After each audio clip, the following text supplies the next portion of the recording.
नमस्कार मित्रांनो, गजानन राठोड सर या युट्यूब चॅनलवरती आपल्या सर्वांचं मनापासून स्वागत करतो।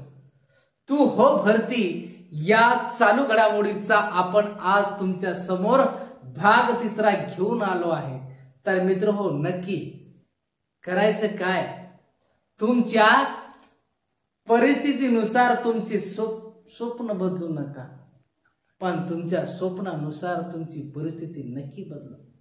मित्र हो, आपल्याला करायचं काय, परिस्थिती बदलायची कशी, एक फक्त मेहनत आणि जिद्द चिकाटी म्हणून आपल्याला काय करायचं, आपले स्वप्न साकार करायचे आणि आपल्या प्रत्यक्ष आपल्या डोळ्यात आनंद अश्रू आले पाहिजे अशी मेहनत घ्यायची आणि करून दाखवायचं। बाबा भरती तर होणारच आणि तू हो भरती म्हणून माझ्याशी जुळून राहा, मी तुम्हाला भरती करूनच देणार।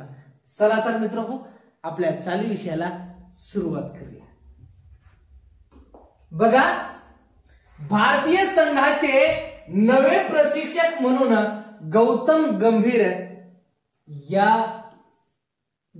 गंभीर यांची काय केलेली आहे, नियुक्ती केली आहे। आता याच्यामध्ये जर तुम्हाला प्रश्न केला की बाबा सरळ सरळ T20 चे कर्णधार कोण बाबा, कर्णधार, तर ते आहे सूर्य कुमार यादव।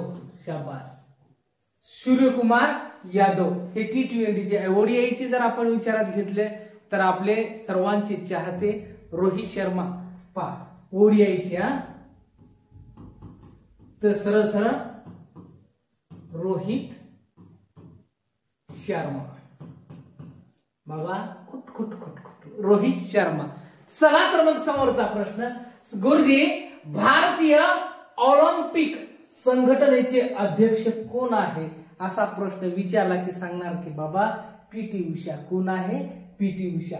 म्हणून भारतीय ऑलिम्पिक संघटनेचे अध्यक्ष कोण आहे, PT उषा। तर PT उषा कशाशी संबंधित आहे, तर आपल्याला पळायचं आहे। काय करायचं आहे, पळायचं आहे।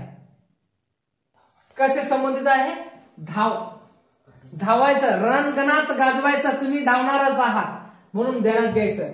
महाराष्ट्र ऑलिम्पिक संघटनेचे अध्यक्ष महाराष्ट्र भारतीय म्हणलं तर PT उषा ध्यानात घ्यायचं, आणि महाराष्ट्र म्हणलं महाराष्ट्र ऑलिम्पिक संघटनेचे अध्यक्ष जर विचारात घेतला तर कोण आहे बाबा, अजित पवार। कोण आहे, अजित पवार। आणि त्याचबरोबर कोण आहे ते, महाराष्ट्राचे अर्थमंत्री। शाबास रे पट्ट्या, लक्षात घ्यायचं। काय महाराष्ट्र हे विचारलं जातो, काळजीपूर्वक लक्ष द्यायचं। कचकन पेन बदलतो आता, आणि कोण, अर्थमंत्री। कोण, कुठले, महाराष्ट्राचे। कोणाचे,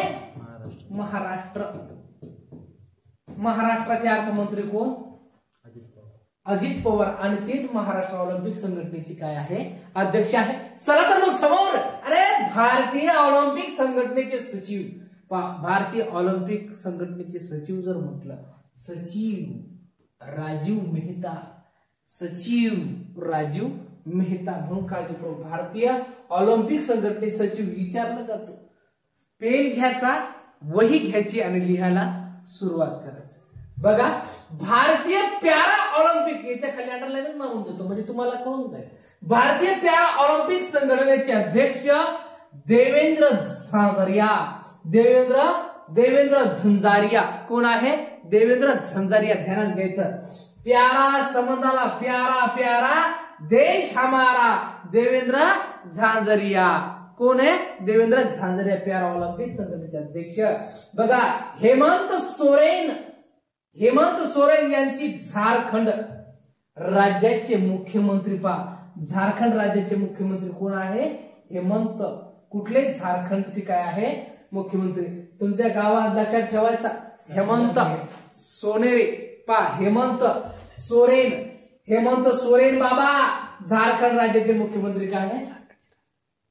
आणि त्याचबरोबर काय,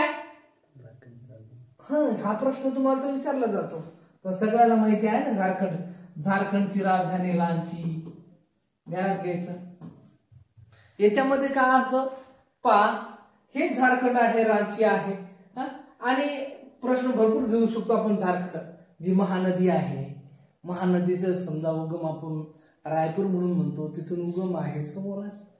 आपण घेऊया नंतरच्या, पण आपल्याला परीक्षा भूमीत चालायचं आहे म्हणून काळजीपूर्वक लक्ष द्या. चला, हेमंत सोरेन यांची झारखंड राज्याचे मुख्यमंत्री म्हणून काय केलं, निवड केलेली आहे. आणि नीती आयोग देशभरात संपूर्णतः अभियान राबवणार आहे. काय करणार आहे, नीती आयोग देशभरात संपूर्णतः अभियान काय करणार आहे, राबवणार आहे. बघा नीती आयोगाचे अध्यक्ष कोण आहे, पंतप्रधान. शाबास, तो असतो. बरोबर, कोण असतो, पंतप्रधान हे नीती आयोगाचे अध्यक्ष असतात. हा नेहमी प्रश्न विचारला तर तो लिहून देऊ का बाबा. यांचे अध्यक्ष नेहमी कोण असतात, पंतप्रधान. आणि सर्वांना तर माहिती असेल, तिसऱ्यांदा त्यांनी शपथ घेतलेली आहे, श्री नरेंद्र दामोदर दास मोदी. ध्यानात घ्यायचं बाबा. चला, कीर स्टारमर 98 ब्रिटन देश 98 कितवे ब्रिटन देशाचे नवीन काय झालेले आहे, पंतप्रधान ते काय आहे, बनणार आहे. काय येऊ शकतं किंवा बनणार आहे म्हणून ध्यानात घ्यायचं, काळजीपूर्वक लक्ष द्या. चला, समोरचा प्रश्न. जगातील सीएनजी खाली अंडरलाईन मारले सीएनजी मोटारसायकलची निर्मिती नेमकी कोणती कंपनी करणार आहे. ध्यानात घ्यायचं, कधी कधी कन्फ्युज होसाल म्हणून बजाज सीएनजी बजाज. जगातील पहिली सीएनजी मोटारसायकलची निर्मिती बजाज कंपनी काय करणार आहे, निर्माण करणार आहे. बघा नंतरचा प्रश्न. महिला स्वयंरोजगारासाठी ई पिंक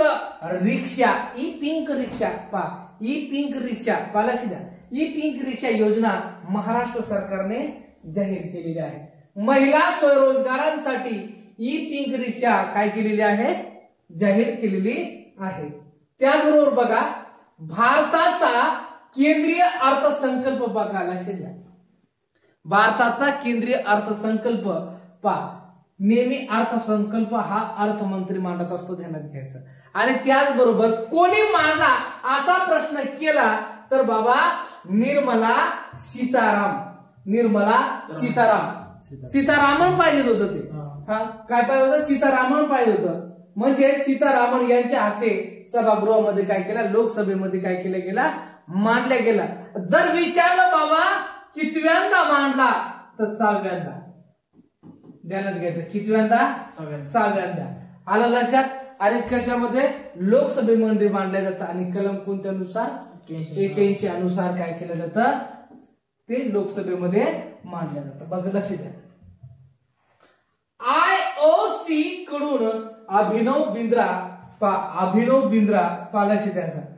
IOC कडून अभिनव बिंद्रा यांची ऑलिम्पिक ऑर्डरने सन्मानित करण्यात आले. कशाला, ऑलिम्पिक ऑर्डरने काय करण्यात आलं, त्यांना सन्मानित करण्यात आलं. आणि तर कधी कधी प्रश्न असा विचारला जातो, बाबा अभिनव बिंद्रा कशाशी संबंधित आहे, कोणत्या खेळाशी संबंधित आहे. ध्यानात घ्यायचं, नेमबाजीशी संबंधित आहे. कशाशी संबंधित आहे, नेमबाजी याच्याशी काय आहे ते संबंधित आहे. ध्यानात घ्यायचं. चला तर मग समोरचा प्रश्न समजून राहिले सर्वांना.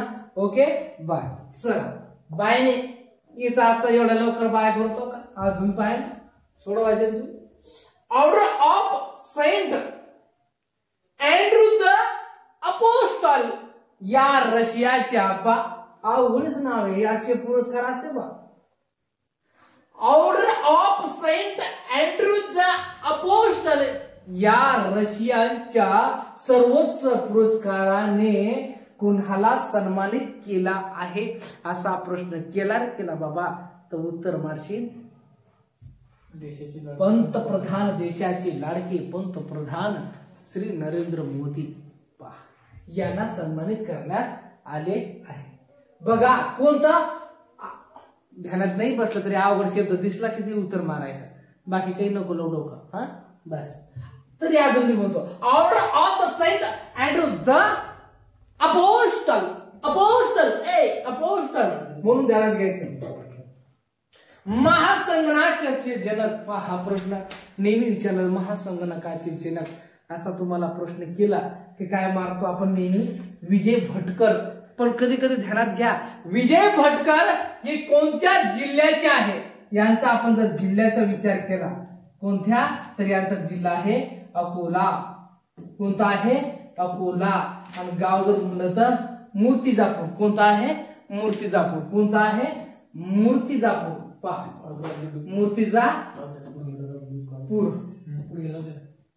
लक्ष द्या. चला, महाराष्ट्र सरकारने मुख्यमंत्री युवा प्रशिक्षण योजना जाहीर केलेली आहे.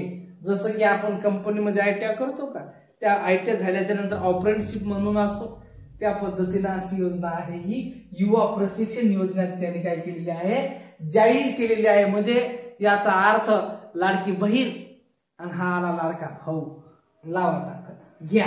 पण विचारलं जातं बाबा वय मर्यादा 18 ते 35 वर्ष असेल बाबू तर तुलाच भेटेल सगळे पैसे, बाकी कोणालाच नाही.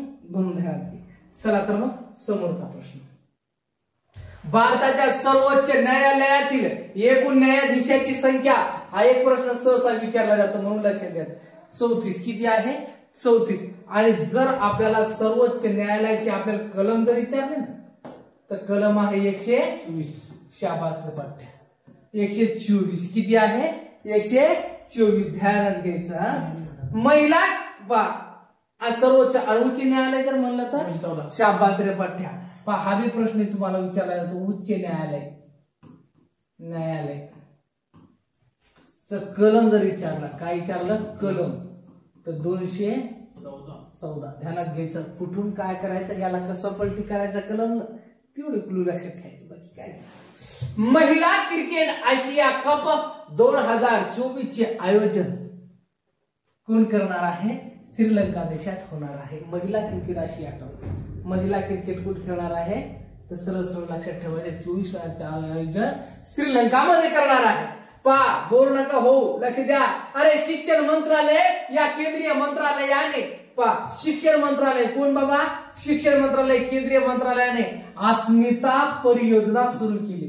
कोणती योजना, अस्मिता परियोजना. प्रश्न कसा विचारला जातो, अस्मिता परियोजना कोणी सुरू केली, तर शिक्षण मंत्रालयाने सुरू केली. असाही उत्तर काय करायचं तुम्ही येतो. शिक्षण मंत्री कोणता, केंद्राशी संबंधित. कोणता, केंद्राशी संबंधित. म्हणून लक्षात ठेवा बाबा.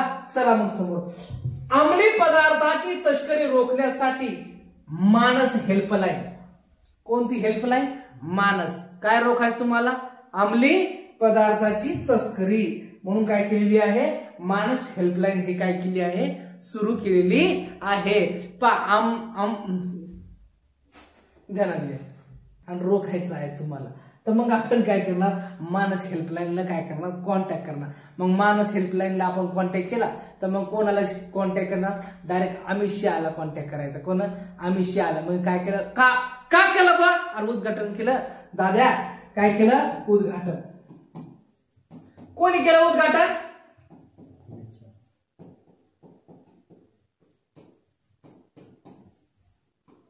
अमित शहा. कोणी केलं तर अमित शहा. चला तर समोर, गुरुदेव विनय मोहन क्वात्रा यांची अमेरिका देशातील भारताचे राजदूत म्हणून काय केली आहे, निवड केली आहे, नियुक्ती केलेली आहे. बघा, विनय मोहन क्वात्रा, आमच्या भाषेत क्वात्रा आणि तिथं पला त्याला वेगळंच म्हणतात. विनय मोहन क्वात्रा यांची अमेरिका देशातील भारताचे राजदूत म्हणून काय केलेले आहे, निवड केली आहे. भारताचे राजदूत म्हणून काय केलेले आहे, निवड केलेली आहे. ध्यानात घ्यायचं बाबा. महाराष्ट्र राज्यात शिवशास्त्र शौर्य गाथा प्रदर्शनाचे उद्घाटन म्हणून एकनाथ शिंदे, म्हणजे आपल्याला माहिती असेल सगळ्यांना, एकनाथ शिंदे हे महाराष्ट्राचे लाडके मुख्यमंत्री आहे. ध्यानात घ्यायचं बाबा. कोण, महाराष्ट्र राज्यात शिवशास्त्र शौर्य गाथा प्रदर्शनाचे उद्घाटन मान्य मुख्यमंत्री साहेब एकनाथ शिंदे यांच्या हस्ते करण्यात आले आहे. ध्यानात घ्यायचं. कोण, शिवशास्त्र शौर्य गाथा प्रदर्शनाचे उद्घाटन एकनाथ शिंदे म्हणून लक्षात ठेवायचं. भारत 46व्या जागतिक वारसा समिती जागतिक वारसा समितीच्या युनेस्को या सत्रांची काय केलं त्याने उद्घाटन केले आहे ते कोणी पंतप्रधान नरेंद्र मोदी यांनी केले आहे. ठिकाण कुठे भारत मंडपम यानी की नवी दिल्ली येथे त्यांनी काय केलेलं आहे उद्घाटन कशाचा 1246 जागतिक वारसा समितीच्या युनेस्कोचं. म्हणून लक्षात ठेवा बघा स्टॉप करायचा आणि पुन्हा वाचून घ्यायचं मग पण ऐकायचं आणि हे पण पाहायचं बाकी काही नाही. कारण मी डायरेक्ट याच्या 8 मी थोडी सुरू आहे मग मी थोडं बाजूला इकडे तिकडे सरवतो ना तेव्हा स्टॉप करून ठेवायचं म्हणजे ताकी तुमचा ध्यानात राहील. 43वे जागतिक वारसा स्थळ मैदान 43वे जागतिक वारसा स्थळ कुठे आहे मैदान असा प्रश्न विचारला जातो. कुठे आहे रे बाबा मैदान. आणि जर तुम्हाला विचारलं कोणत्या राज्यात आहे तर बाबा आसाम मध्ये. आणि आपण जर म्हणलं कोणत्या दिशेला ईशान्य भारताचा पहिले वारसा स्थळ म्हणजे कोणते आहे मैदान. कोणते आहे मैदान. कोणतं ईशान्य भारतात पहिले वारसा स्थळ पहा. हा एक घेऊ आपण वारसा स्थळावरच एक व्हिडिओ घेऊन टाकू ताकी एकतरी प्रश्न तुम्हाला विचारला जातो. मग आपण काय करू जास्त न घेता सरळ 5 मिनिटाचा घेऊ मग ताकी सगळे वारसा स्थळ त्याच्यातून आपण मॅपद्वारे घेऊ. जबरदस्त की मॅप नकाशा घेतो आणि सगळं सांगून देतो. बहिष्कृत हितकारणी सभेला 20 जुलै 2024 ध्यानात घ्या 20 जुलैला करंटचा प्रश्न आहे. 20 जुलै 2024 रोजी 100 वर्ष काय झालेली आहे पूर्ण झालेली आहे. लक्ष द्या 20 जुलै महत्वाचं आहे आणि 1920 हे बी लक्षात ठेवायचं. लक्षात 1920 साली काय केलं होतं आपण मूकनायक. कारण डॉक्टर बाबासाहेब आंबेडकर यांनी मूकनायक काय केलं होतं प्रकाशित केलं होतं 1920 ला. आणि 1936 ला स्वतंत्र मजूर पक्षाची काय केली होती त्याने स्थापना केली होती. हे पण लक्षात असणं काळाची गरज आहे. म्हणून लक्षात द्या बहिष्कृत हितकारणी सभेला 20 जुलै 2024 रोजी 100 वर्ष काय झालेली आहे पूर्ण झालेली आहे. बाबा दादा लक्ष दे. रेवंत रेड्डी तेलंगणा राज्याचे कोण रेवंत रेड्डी तेलंगणा राज्याचे. हा प्रश्न तर 100% विचारतो. तेलंगणा राज्याशी मुंबईला प्रश्न असतो म्हणजे असतोच. म्हणून लक्षात द्या रेवंत रेड्डी राज्याचे मुख्यमंत्री म्हणून काय केलं त्यांची तेलंगणा राज्याचे मुख्यमंत्री म्हणून नियुक्ती केली. महाराष्ट्र पोलीस दलात मदत करण्यासाठी मार्वेल म्हणून असतो. मार्वेल ही AI कंपनी स्थापन केली जाणार आहे आणि याचं मुख्यालय कधी कधी मार्वेलचे मुख्यालय कुठे आहे नागपूर असाही प्रश्न केला जातो. किंवा कोणती कंपनी वाटे करते ती AI कंपनीची स्थापना म्हणून लक्षात ठेवा समोरचा प्रश्न. बघा मित्र हो त्याच्यामध्ये समोरचा प्रश्न म्हणजेच काय तुमचा करिअर आणि ते तुम्हाला पूर्ण करायचं आहे. व्हिडिओचा शेवट नक्की बघायचा. तुम्हाला काय लागतं हे कमेंट्स मध्ये नक्की सांगा. मी तुमच्या सेवेला जुळलेलो आहे म्हणून सांगतो मित्र हो. आता आपल्या नवीन जर आपल्या युट्यूब चॅनलला असाल तर नक्की सबस्क्राईब करा. स्किप करू नका तुमचा फायद्यात देईल म्हणून सांगतो. मी तुमचं आयुष्यभर ऋणी राहील. आणि हो जाता जाता सांगेल की बाबा अजूनही तू हो भरती. काय व्हायचं